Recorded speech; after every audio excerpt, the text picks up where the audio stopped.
Welcome to the start of a new anime review series. This is a series that actually I wanted to do a few months ago, but then I heard, oh, there's a dub coming. Cool. And I decided to wait. You're probably thinking, why didn't I watch the dub when it came out like I did with Chain Soldier? Because I didn't want to basically put too much on my plate when it came to series and reviewing. Because I recently had like a lot of anime to review, and I know that upcoming, basically, I'm gonna be my schedule is gonna be opening up thanks to basically shows basically wrapping up. I mean, Thursday is gonna become free, first time in a few months, and basically as of right now, basically Saturday only has one anime. And that's case closed. That's the first time this year basically there's been no new anime on a Saturday this year, because generally put every single Saturday this year prior to this coming Saturday there's always been other anime coming out that very day. Either it's like 2 or 3. I think at one point like last year I had like 5 anime come out that day I was reviewing. That's trickled down to 1, which I'm pretty happy with that. I can just watch one anime and just do other stuff basically I want to do. Sunday, of course, basically currently has, as of right now, only one anime. One Piece. Just One Piece. Unless somehow it takes a week off, that's probably the only thing I'm reviewing that day. Though I might be thinking, now there's 4 anime premiering on October 4th. I'm probably going to take 2 of those anime and move those to Sunday because I don't want to overcrowd Saturday. Because reviewing 5 in one day is just too much. And also, I might not get everything done. That's the honest truth of the matter. But let's talk about Lore Life in the World. It's another isekai, obviously, but it's actually, believe it or not, one of a handful of anime I've seen where it's a class transported to another world. One where they actually did die and then reincarnate a whole class, including their teacher. The first one basically came across like this was Afria. That's the most known one that's out there of these type of things. Now, the whole thing of like transporting a whole high school class into another world, that is something that doesn't happen very often, but here we go. As a matter of fact, my next anime, 2 anime of this one, is another this concept. And by the way, I'm watching this on HIDIVE. Yeah, first one in a while, basically, I've watched on HIDIVE. I mean, some of you might be thinking, what was the last anime you watched that? Because lately it's mostly been Crunchyroll, except for Slayers. I mean, the first one this year that is not from Crunchyroll. I mean, mostly for everything else, I'd say, maybe from Crunchyroll Source, was actually I think like the first one this year where it is not from Crunchyroll that was regularly viewing on a regular basis was Yandere Dark Elf Chase Me From All the Way From Another World. If you're thinking, is there anything else besides that one that you've watched this year? I think Isekai Cheat Magician. The name of Crunchyroll, I think it was. But mostly put, yeah, a lot of everything mostly about Crunchyroll this year. Yep, so basically this class is kind of interesting. So the main character first, there's a clique. There are cliques basically. There's nerds, jocks, delinquents, gals, and the group surrounding the class. Rep of the class, who is voiced by Monica Rial. Yep, I can confirm that she's the class rep. Interesting choice. Now, this is only like the second anime that I've come across with her in it that is actually from Crunchyroll, but it's actually from HIDIVE. Oh, and overall, you're not going to believe this. Actually, like the third. This particular anime marks the 47th series this year, 47 overall, for Monica Rial.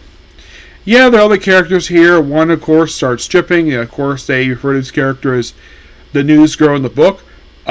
She's voiced by Brittany Kowalski. Yep, and this is now my 41st anime. Last anime I heard her in was actually Black Summoner.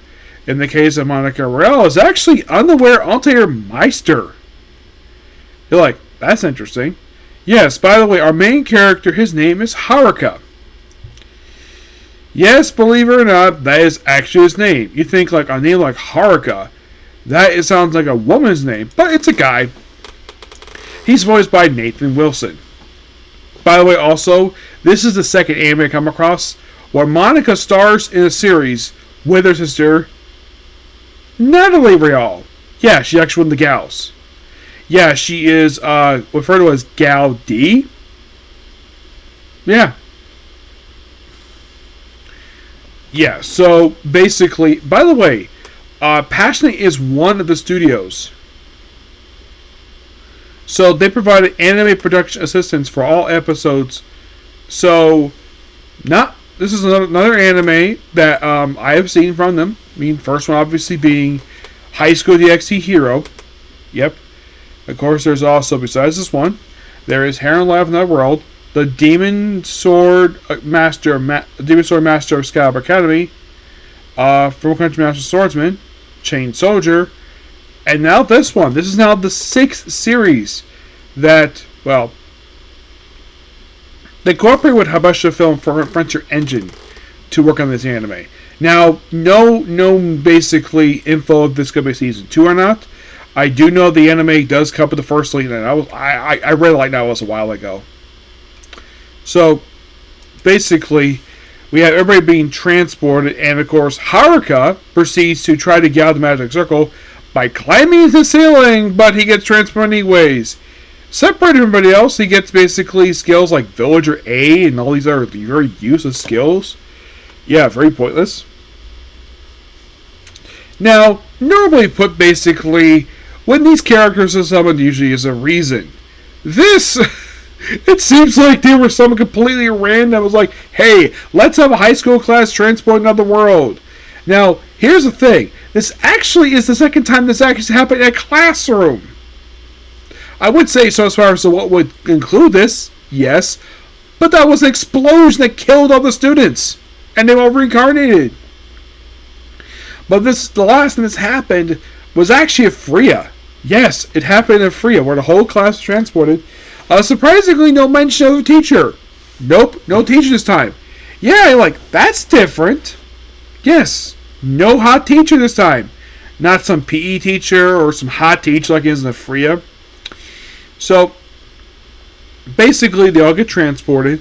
And he, of course, has to fend for himself. So, he gets some new clothes. He gets out of the outfit he's wearing. And he basically just camp for a night, eats lots of mushrooms. He ends up basically, thanks to his nothing skill, he ends up basically building a whole mini house inside of a freaking cave. He builds like a gate for it. And then, of course, he tries his sleeves and of course, he sees his class. He does interact with them.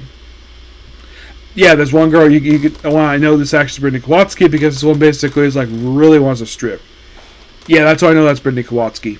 Because basically I can tell by her voice, and plus I met her. So, pretty much basically, Haruka is the only character who actually speaks in the first episode. Everyone else is not speaking until the very next episode. No one else speaks. So, the next episode, he basically meets up with the nerds, who basically are all otakus. Basically, like they mentioned about reading light novels. And apparently, they're the only people who actually know what to do. Like, they build tents, and basically about magic powers. The delinquents apparently developed this idea to basically have all the girls become a forced harem. And the nerds later told him, and then the delinquents were kicked out. But then the delinquents came back after they basically decided to burn down the camp they were in. So Haruka found nerds, had to briefly stay at his place for a night, and of course they go out and become adventurers. They don't play a really big role, basically, after that. I don't remember, because it's been a bit since I read the light novels.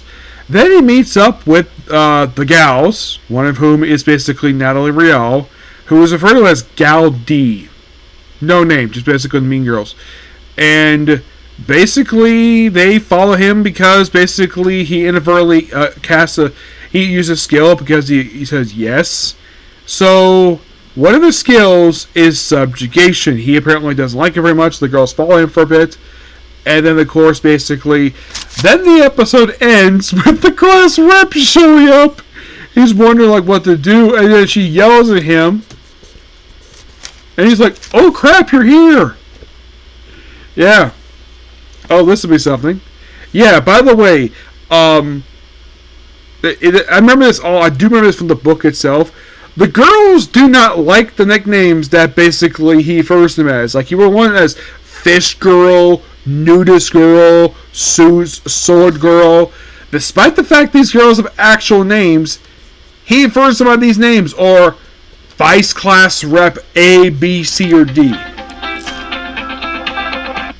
Yeah. That's what he refers them as. Yeah. And, like, they have actual names. They do.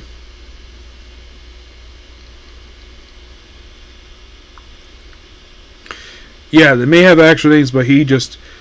The joke is the reason why he doesn't refer to by actual names because he's terrible with names. Even if he's known the class rep for the longest time.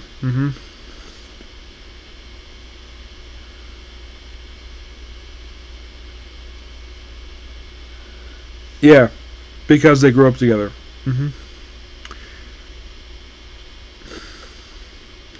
But not much else to say about these episodes. I do enjoy these episodes. I'm going to try to go through many of them tonight. So that's going to be pretty much that particular video. Please be sure to like, comment, subscribe, turn notifications. I'm going to have some dinner and then be back to watch the next 2 episodes of this show. Okay? Next video. Bye.